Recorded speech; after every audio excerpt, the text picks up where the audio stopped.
Aliens ఉన్నారని ఈ శాస్త్ర ప్రపంచం ఒప్పుకుంది. ఏలియన్స్ మానవుల మధ్య సంచరిస్తూ వారు చేపడుతున్న రహస్య ఆపరేషన్ ఏంటి? వారు సృష్టిస్తున్న మారణ హోమం ఏంటి? వారు ప్రజల మధ్య భేదాభిప్రాయాలను ఎలా కలుగజేస్తూ ఉన్నారు? మారణ హోమాలకు ఎలా కారణమవుతూ ఉన్నారు? నీవెక్కడి నుంచి వచ్చితవని దేవుడు వాణ్ణి ప్రశ్నించగా, నేను భూమి మీద అటు ఇటు తిరుగులాడుచూ అందులో సంచరించుచూ వచ్చితనని చెప్పెను.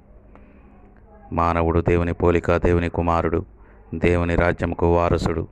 తనకు దక్కని సింహాసనం మరెవరికి దక్కకూడదని వాడు క్రోధంతో గర్జించు సింహం వలె మన యుద్ధకు దిగివచ్చుచున్నాడు.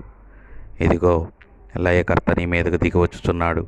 నీ దుర్గమునకు కావలి ఉండుము, మార్గములలో కావలి ఉండుము, నడిమి బిగించుకొని బహుబలముగా ఎదిరించు. దేవుడు మనుషులను ఏలికలేని చేపలతోనూ ప్రాకు పురుగులతో సమానంగా చేసి ఉన్నాడు. వాడు గాలము వేసి మనుషులందరినీ గుచ్చిలాగి